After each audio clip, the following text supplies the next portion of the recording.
Hello, I'm Ginger. And I'm Tori. We're two black girls navigating adulthood while trying to make this shmoney.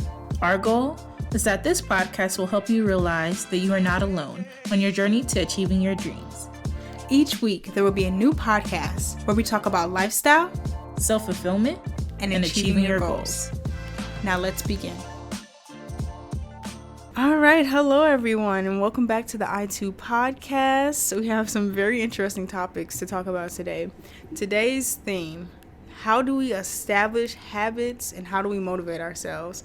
We're going to be hitting everything from burnout, routines, to accountability. So many different things going on today. It's funny because this morning I actually had a little spout of like, I'm not motivated, I'm tired, I want to lay here, I'm chilling. The bed was feeling really good this morning. It was feeling very comfortable. So Tori and I, we were struggling a little bit this morning to get up out of the bed. And we really had to think about this topic today and really internalize. It's like, are we going to talk about motivation if we're not feeling motivated? And it's funny, I took some like methods today because I'm just like, I got to get myself up. I got to get out of this bed. I got out of the bed.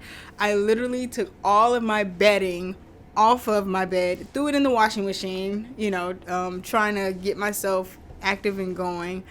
I blasted some music, I started dancing, and here I am. I have arrived. So ta-da, good morning, Tori. Hey, good morning. Yeah, I didn't feel like getting out of bed earlier. I set 15 alarms. I woke up, I looked at my phone, I said, all right. I went back to bed. But I'm here. I drank some water, and hopefully my morning voice will go away. Yep, so for those of you that don't know, we get up in the morning and film these. Yay! Woo! That's the best time. It's so quiet in the morning. So we try to get it in before there's any distractions or anything like that. I guess our first thing, let's talk about, let's talk about motivation. Let's talk about what motivation is. I think, like, motivation, it's that energy to get up and want to do something. It's like that desire, that drive to want to be active, to want to get things done and all that. But motivation does not last forever. It is like kind of like gas in a car. You drive so many miles, and then after a while you start to it gets lower and lower, and then next thing you know, you're on empty, and it's like, okay, well, I got to go to the gas station and refill up. So how do you go about getting refueled? What is your fuel besides coffee? Because coffee is my fuel for sure. I think that this morning was a real testament to discipline and creating motivation and creating fuel, like because sometimes I can't drive all the way to the gas station, so I have to have like a gas can in my trunk. And what I mean by that is, so this morning I was very tired. I was actually on the verge of like texting Tori and being like, I'm just not here for this. Like, I'm just not here today. Can we just do this another day? But I'm like, I can't do that. So I actually, I use this principle that I found. It's called the do something principle. It's like the do something theory. You start doing something, anything that gets you into the action, that gets you motivated, that like gets your mind working. So my do something this morning was actually getting up out of the bed, not making my bed, but taking all of the bedding. I ripped the sheets off, the comforter, the pillowcases are gone. Like, my bed is bare right now, and I said, I am gonna go wash these. I threw them in the washing machine and like started the washing machine. I'm like, okay, that starts something, because when the washing machine starts, now I gotta put more clothes in there, now I gotta put clothes in the dryer. So that starts, I get to like doing things, and then I'm like, well, I'm already up, right? So let me go ahead and put some clothes on. Let me go ahead and wash my face, So just me doing that one act of, okay, I'm not taking this today, I'm doing something. And like starting to wash clothes, just something simple as washing clothes. I'm like, oh, okay, I wanted to do more. Now I want to, after this podcast, go and straighten up my space. I'm going to finish washing more clothes. And so I think that getting started is the hardest part, like actually getting started. If you can get past like getting started, you've won about 80-90% of the battle. Because once you're already here, like we're doing this podcast now, we're not going to stop. I'm not going to be like, well, let's pack it up today, guys, I'm tired again. I'm not going to do that. Like we sat down, we clicked, we just start recording, and just get started. And so I think that that motivation is not all the time 24/7. You're gonna have a lot of times when you're not motivated, but it's just starting to do something and getting yourself started and having that, like, you have to break through that wall of I don't feel like it and just start, so so yeah, I totally agree. I think an important thing to talk about too is I mentioned a little bit of discipline, and that, like, even when you don't want to do it, when motivation falls off, discipline kicks in, and just it's that willpower to be like, I'm not gonna sit here and not do anything at all. I have to get up. I have to do something. I have to start. I have to initiate. So yeah, but another important factor of motivation is burnout. That sometimes, even with discipline, you're doing so many tasks, you're doing so many routines, so many schedules, you get burned out. Like, you get tired of doing the same thing, or you get tired of showing up to the same place, or you just get tired of doing things in general. So, Tori, what's your experience with burnout? I constantly battle with burnout. My thing is, I love to be involved in everything. If there's something interesting, I want to do it. And I usually end up with too much stuff on my calendar, meetings happening at the same time, and I can't do that. So really, but also I kind of like it. I kind of like burnout. I like being busy. So really, as long as I'm passionate about something and it's I'm interacting with people who have the same goals, I don't really run into the problem of burnout too much. I just have to make sure that I don't put too much on myself. But really, I don't know. If I feel like it's purposeful, then I don't really have to worry about burnout. And also, as long as I'm taking care of myself. I feel like that is something. So what you said there, I'm really internalizing that. When you said you're doing something that you're passionate about. And being passionate about something is so important, because it's really everything. Easy. Yeah, it's really easy to, like, do things that you don't love, and just kind of fall into this schedule, fall into this routine, and then you're just like, then you're tired, and then you don't want to do it anymore, and then it's really not motivating because you're like, I didn't want to do this in the first place, so and I believe that's what we're trying to do with this podcast. Like, we're passionate about, learning. We're passionate about growing. We're passionate about talking to each other. I love to talk. So I'm like, yeah, let's talk. Podcast. People are listening to me talk. This is great, And so it's something I'm passionate about. It's something that I enjoy doing. So it does make it that much easier. Even when I was waking up this morning, I'm like, well, it is your business and it's your podcast. It's not like I have to go, I'm getting up and working for Joe Schmo, I'm getting up and working for Ginger and Tori, And so I'm like, it's a different type of motivating factor, that you're getting up to do things for yourself, for your company, for something that propels you and that you feel passionate and involved about, versus something, that you don't, working somewhere you don't, working for somebody else's dream. So, yes. And really, that kind of reminds me of, like, my first real job was at a hospital in a telemetry department. And when I tell you, okay, in the beginning, it's wonderful. But I started to look around me, and there were some people who were just, you can tell they were going through the motions, and it looked like they were kind of empty. And I said, there is no way that I will ever be like that. From that day on, I vowed that I don't want to be in a stump continuously and not doing anything to grow. And I think one great thing about the podcast is that we're able to do something that we really want, and help it grow into something that can help other people and also help ourselves. So. I feel it. I experienced a lot of burnout, I think, in college, actually, too. Just being, that is a whole other conversation. And, like, with college, you major in something that you are passionate about, or at least that's what you shoot for. But then after a while, you start taking maybe some classes here or there that you're not super passionate about. You start doing things, Yeah. like general education courses sometimes could be a little bit like that.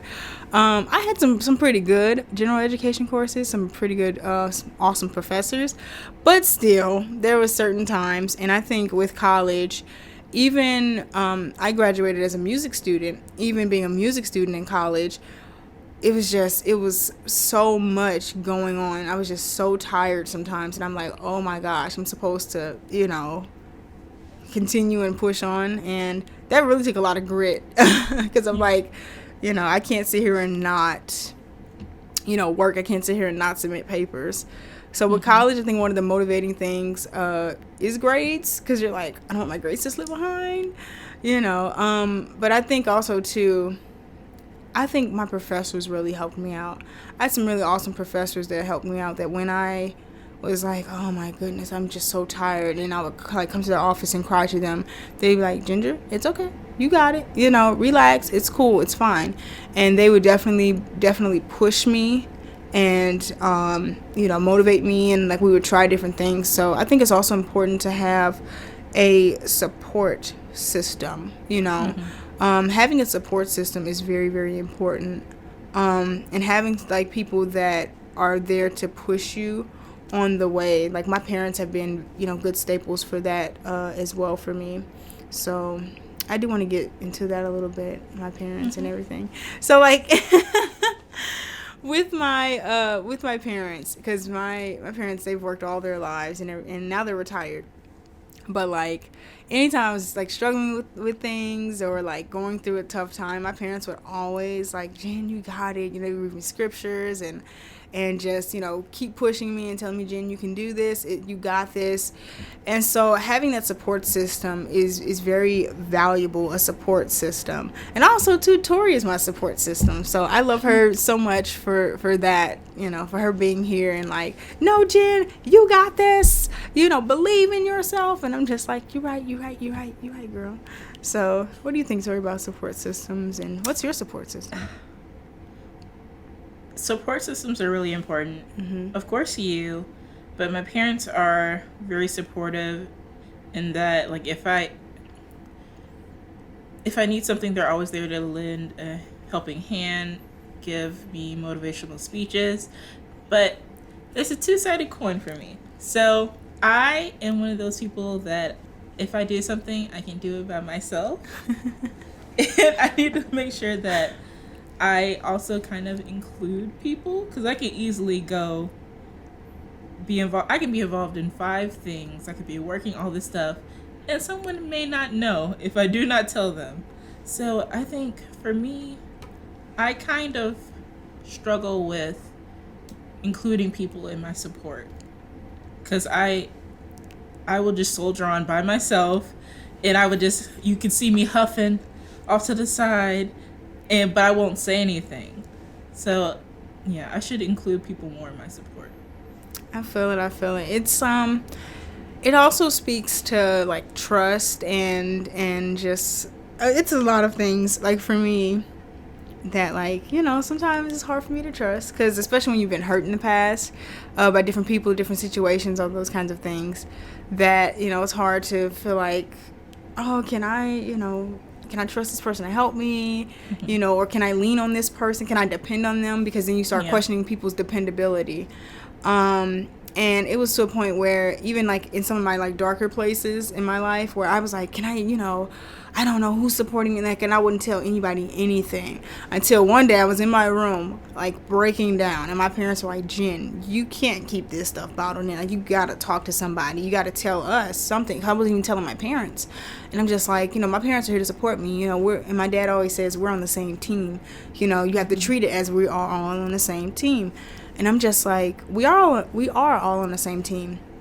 And I do have to make sure that I'm keeping that in perspective, that, there will be people in your life, they're going to hurt you, different things like that. You can't trust everyone, of course, but just really I guess, analyzing who's in your circle, thinking about who's in your circle. And like, there are people, I'm pretty sure you can find one, two people, I hope you can, that has your back. You'd be surprised. Like, people that are like, hey, I'm here for you. You just have to tell me, because people don't know if you don't tell them.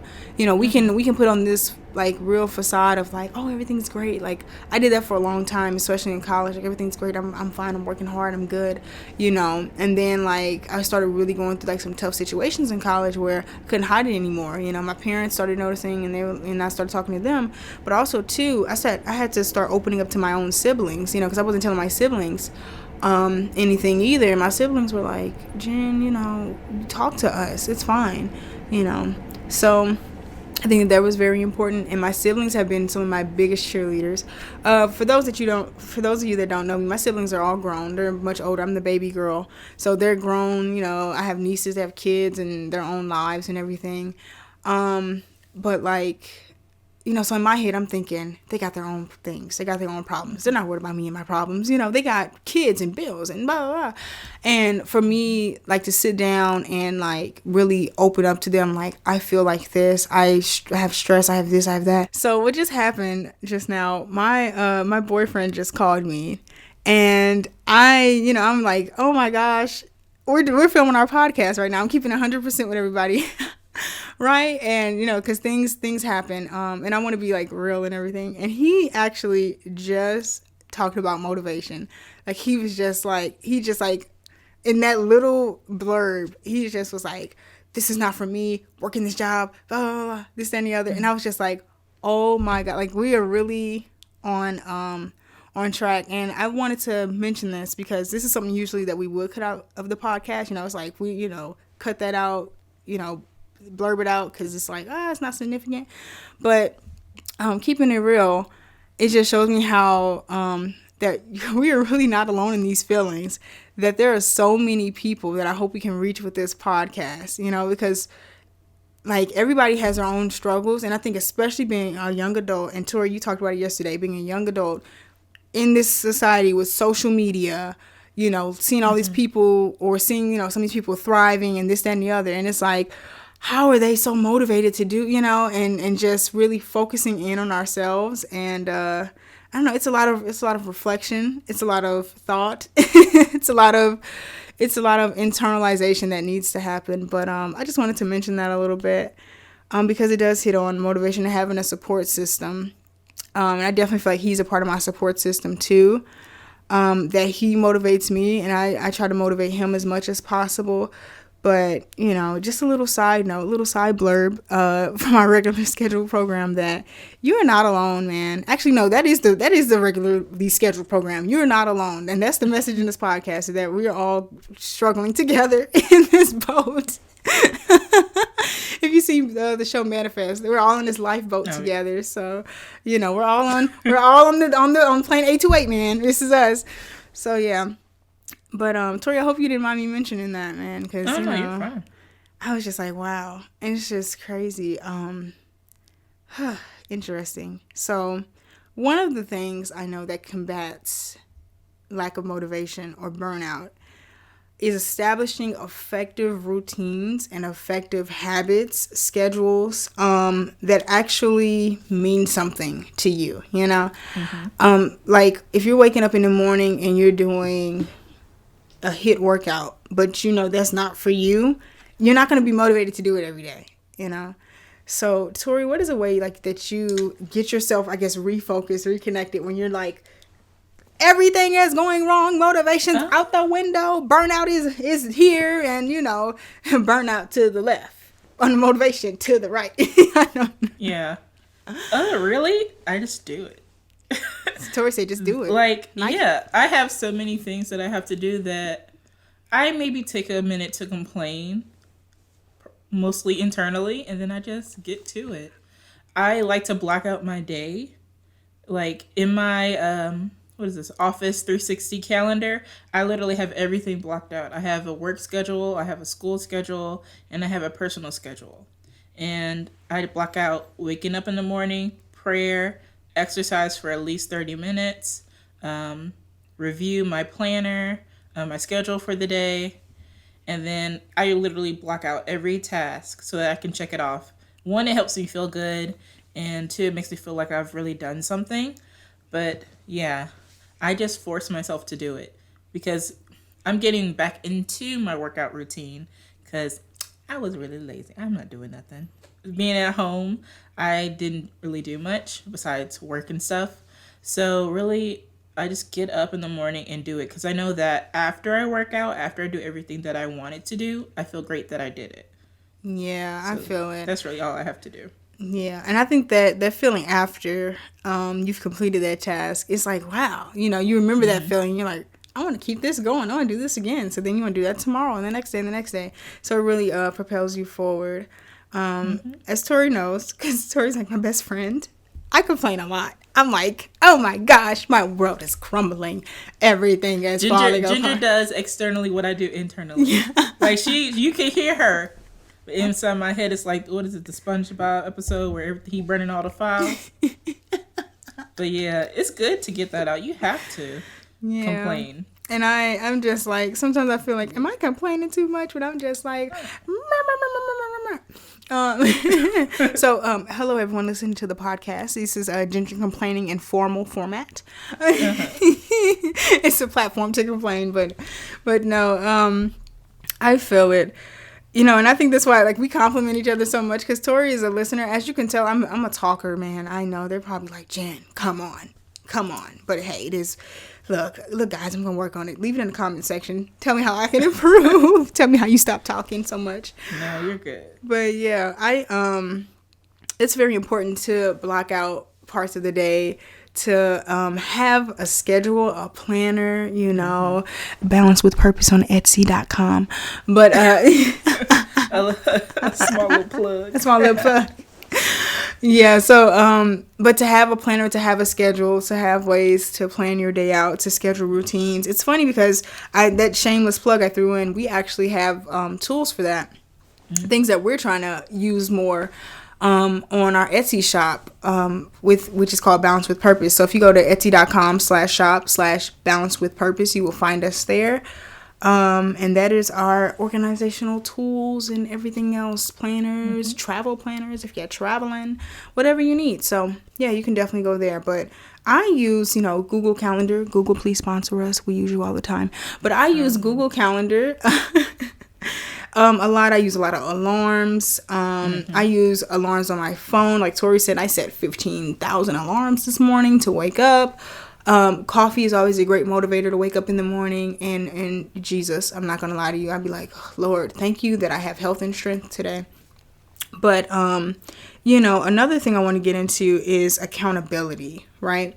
So we hit on like, okay, maybe you're running so far, right? And then you get hit with burnout. Then you have to refine that motivation and refine that discipline.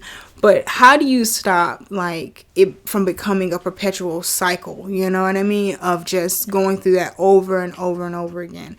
And I think one of the ways is accountability, or at least it can be a tool. Where you have somebody that depends on you to get something done, right? Or that's looking forward to you to get something done. One thing that motivates me for this podcast, because I love this podcast, right? But on those days like today where I am a little more tired, I'm like, oh, I can push it off to later. I remember that, well, Tori's getting up this morning and Tori's going to film this podcast, and Tori's going to be sitting there on her couch waiting for me to sit on my couch, and I have to get up. I can't just think about myself. I have to also, like, someone's waiting for me, So what do you think about that, Tori? That accountability? Oh, my goodness. I mean, accountability is important, and it's kind of two-sided. Like, you have to hold yourself accountable to that people are relying on you, and you have things that need to be done. But also, you have to have accountability for yourself in terms of taking care of yourself and understanding what you can actually handle. So if you feel that something is not giving you joy, it's not sparking joy in you, it's okay to say no. Mm-hmm. No is my magical word because one, I'm a whole body. So I ain't got no problem saying no. But I think it's really important because in college, I put a lot of things on my plate. I had an internship where I had to walk from my campus to the office, and when it was hot, and I said, you know what? Sitting in the office desk in the chair, I said, you know what? This isn't for me. And I was so scared because I don't like letting people down, and I felt like I was letting someone down. And I said, you know what? I have to hold myself accountable and know that I'm not happy. I'm tired of having to rush to this place on top of my working in a lab and taking classes and also working on the weekends. And I understood that it's okay. I just like emailed my boss. I spoke with them and said, I enjoyed working here. You are wonderful people. You're doing amazing work, but I'm not able to do it. Mm-hmm. And that's fine. It's important to say no because you have to hold yourself accountable for your own happiness. Yes, that's very important. I have a huge problem. Well, I know at first I did have a huge problem with saying no. It was very hard for me to say no. It was very hard for me to advocate for myself, right? In all situations where if somebody asks me to do something, I'm just like, if I have to squeeze every second out of my schedule, I'm going to get it done. And that led to a lot of burnout, right? A lot of unhappiness. And if it wasn't squeezing everything out of my schedule, it was I couldn't advocate for myself. So someone, like if I said, oh, can I get 2? And someone's like, you said 20?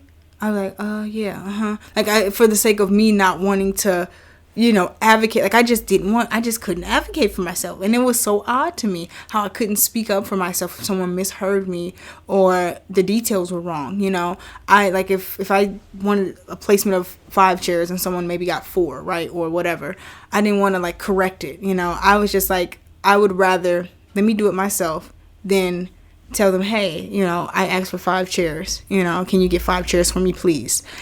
And just finding a way to be it was this word I was using, assertive, assertiveness, because one big thing about, I guess with motivation and discipline and having these schedules and having these routines is that you have to set boundaries and you have to know, like Tori said, when to say no, how to advocate for yourself and how to be assertive, how to speak up for yourself without being like, you don't have to be rude. You don't have to be, I don't want this and I don't want that.